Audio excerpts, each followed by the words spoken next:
So welcome back, my friends. I hope you had a nice break. I hope you got up and moved around. I went outside, took off my jacket, rolled up my sleeves, and enjoyed being outside. John Medina tells us that while we're in this constant state of anxiety and stress caused by our new reality, we've got to pull away from the computer screens. We've got to get out because we were not designed to be looking into this all day long. So I got out and ran around a little bit. Of course, you can look at me and tell I don't run much, but I did move rather quickly just to get some blood flowing. We were playing, I hope, in that last segment with that idea of personal response as a lever. I want to go back to the idea of complex and simple. The mind framework to me really centers all around that personal response, that unique child who comes to us, who needs to be nurtured, and we educate that child using what they already have. So I hope you saw that personal response coming to a procedure or something that we want memorized or even just at the automatic level allows the brain to come around that and make more sense of it and own it with greater encoding in the brain. So I'm thinking again to myself that personal response is the simple version. Let's try to now go to the complex version, because the complex version is how we're going to look at our evidence-based practices. Those things we know research shows over and over and over through the work of Marzano and Pickering and Pollock and Hattie and so many others that say these are the things that get us the most gain. What I have learned through watching the research grow as I've grown throughout my career is it keeps coming back to the same thing. There's always a kernel of personal response, that unique person coming forward to make sense of learning. I have a picture on the screen now of my grandson when he was 18 months old. We were at a museum and I watched him discover himself in the mirror, and he was quite proud of himself. And I looked at him, I thought the phrase emotional safety, that he feels really good about what he is and who he is. But what I know about Max is that at a very young age, he felt even better when we didn't do it for him and he figured it out. So I'm thinking again about the framework, the mind framework. And when the modern learner tells me who they are, I have to innovate. I have to decide what I do with that schema they give me and with that all that information they give me to transfer into my content and transfer beyond my content. And I really want every kid to have the emotional intellectual safety. So the emotional intellectual safety engaging quality that we put into our rigor divide is actually a combination of the two words, emotional and intellectual. It is both the nurturing piece of the mind framework and the education piece coming together. It's kids' ability to self-regulate, it's agency, it's the ability to persevere, the ability to not give up, whether we call it grit or whatever the educational term is right now. But what I know is human beings do that when they get validated. They want to do more if what they do is validated. Every human being wants to be heard. Now, not all want to talk. Well, in kindergarten, they do. As a matter of fact, when I taught in kindergarten, what I recognized about my learner, and the modern, if you will, was that every child was telling me every day, I want to tell you what I'm thinking, and I want you to validate it, and I want you to love it, and I want you to pat me on the head. Now, how do I innovate? What do I do when I've got 28 kindergartners who need to all tell me their version of the story, and it's the same version pretty much, but I know they need to do it. So I want to share with you something my mentor teacher taught me that was really about finding the right innovation. We actually took a little black line master of a bear, and the kids colored their bear, and so on the back of their chair, every kid had a bear glued to their chair. It was bear in the chair. And so when we were on the carpet, which in kindergarten is where real learning occurs, and so in the virtual world, I'm so excited about going to Plan B because we might get to come back on the kindergarten carpet, although spread out. When my kindergartners are on the carpet, that's where real learning occurs. My modeling, our conversation, but then they need to go back for at least replication, maybe even transfer. And so what I learned from Marcia, my mentor teacher, was one day I walked into the lounge, I said, I'm just so tired, I'm just worn out. She said, what's wrong, John? And I said, oh my gosh, Marcia, they talk all the time. And she said, oh my God, are you trying to listen? She said, honey, you can't listen to every child every day, but at every minute, but every child needs to be heard.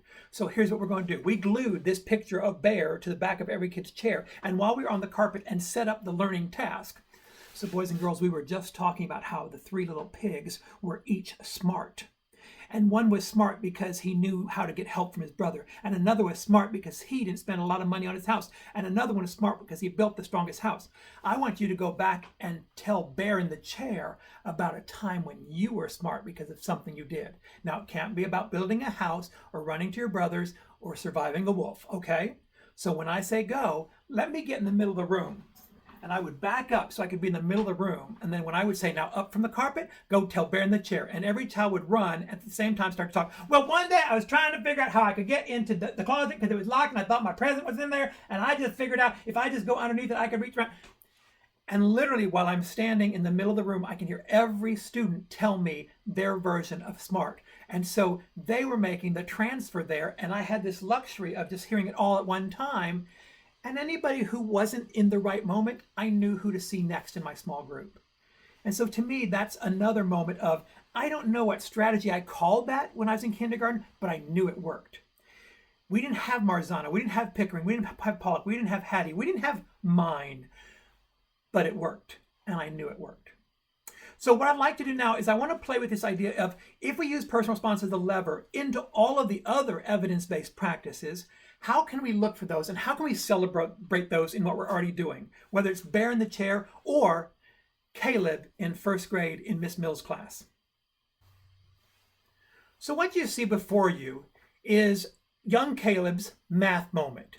I walked into his classroom in Bowling Green, Kentucky, and Caleb was in the middle of recording onto his iPad a strategy he used to do a problem. It was literally the day after Halloween. So I'm just going to let Caleb take it away and tell you what he told himself. He was not talking to me. He was talking into his device to record his strategy. Take just a moment and enjoy Caleb's mathematical thinking. Miss Mills explained this problem by showing us it onto the board, showing it on the board to us. And I decided to draw a picture because I know that when I'm done, I'll know what the picture stands for to help me solve the problem. I'm going to explain how I did it. So I drew 5 Scooby-Doos. Then I drew the snacks.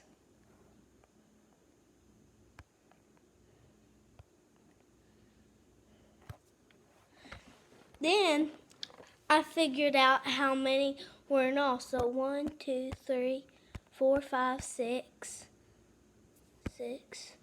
7, 8, 9, 10, 11, 12, 13, 14, 15, and then 15 in all. So before we get into the inspection of what evidence-based practices were a part of Caleb's learning moment, I always find it's very helpful to do this. I ask myself, I ask principals, I ask teachers, what do you value in the moment that you just heard? And what I would value, and I hope you're thinking the same thing, is Caleb knows what he's doing. Caleb knows what he's doing. Now, what I'm not sure of is Caleb, is he repeating something he's been taught to do and he's just very confident that it will work again? Or is Caleb in a moment of making sense across the rigor divide? So with just one student, I'm not sure I can be accurate in this inspection, but I can still play with the evidence-based practices. The place I want to go first, if I'm looking at these practices, is I think I want to start with this idea of student self-efficacy, because I'm hearing that this child feels confident and knows that he can complete this task. He is certainly walking through the steps with me. He knows exactly what he did. And he's very confident in using the language of what he did and sharing that with me. That's the only thing I can see on the first page that I think I can really say I'm hearing from the student. When I look at the next page of the evidence-based practices, I'm drawn immediately to metacognition. Now, I'm drawn there, but I'm not sure if what I'm hearing is his thinking or is he playing the teacher because he's heard that thinking again. So again, in isolation, it's not about accuracy of this moment. It's that I'm not really sure where he is. I sure like the way, let me just say this, I like the way he is talking the math today. So I need to go back now because I'm not sure if I can even go to transfer strategies until I look to see what's going on in the rest of the classroom. Because if everyone is doing what Caleb's doing in this math moment, then he may not be metacognitive. He may not have the same self-efficacy, and it may not be a transfer strategy. It may be a repetition of something.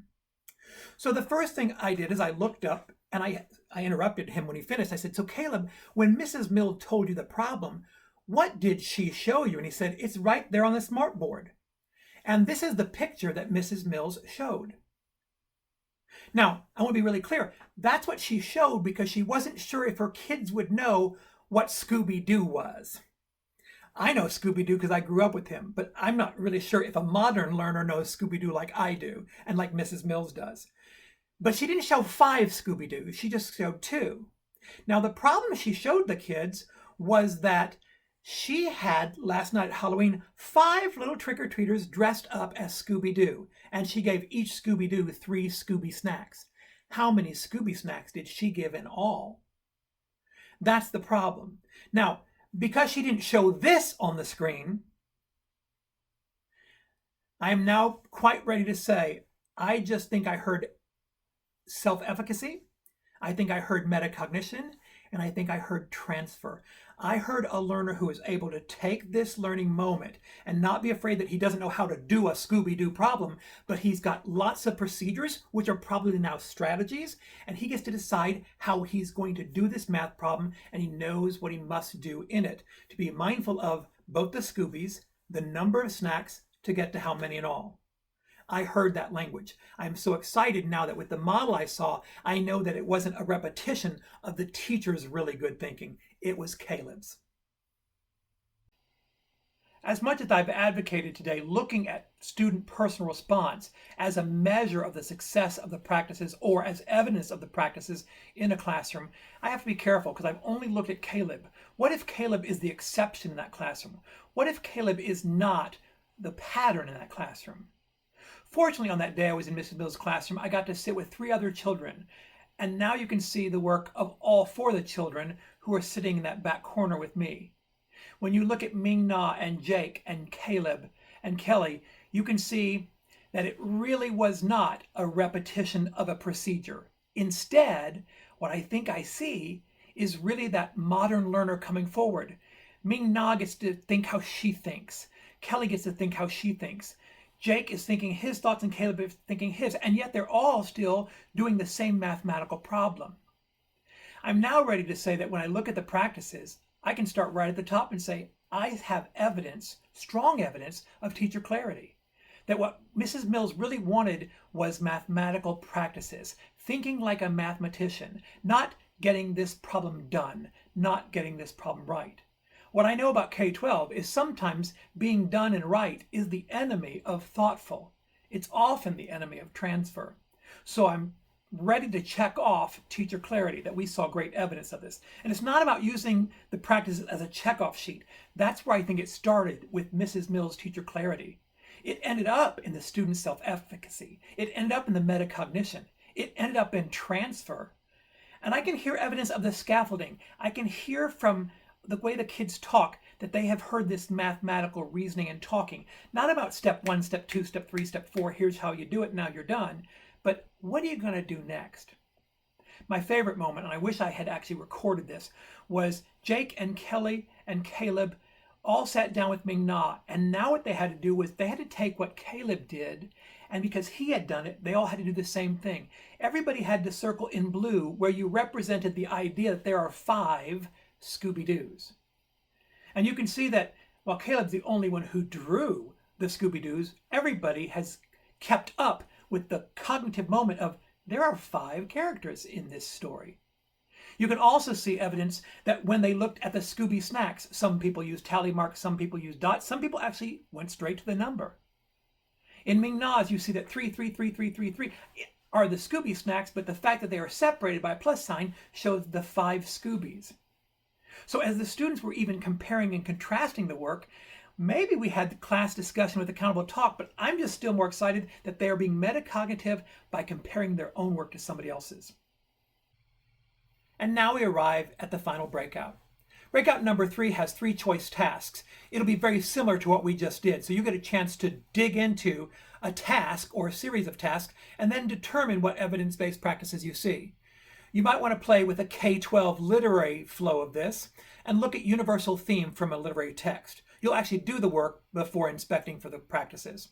If you want to do some math, we've got a great secondary math moment. Don't shy away if you're a non-math person, because in this case, the work's already been done by the students, so you'll get to follow the lesson plan and see the student work. and then inspect for evidence-based practices. Or the third opportunity is a combination of the arts. You're looking at literary text for mood and tone, but the final product, you'll do a little bit of the work, but the final product that the students did is actually a musical piece, and then you'll inspect for evidence-based practice. So there are 3 opportunities here to do this and go deep. What I want to encourage you to do is when you do this, don't think of the evidence-based practices as a checklist. Think of it as a celebration of the learning we're witnessing. We need to celebrate, and we've got some great moments here to celebrate.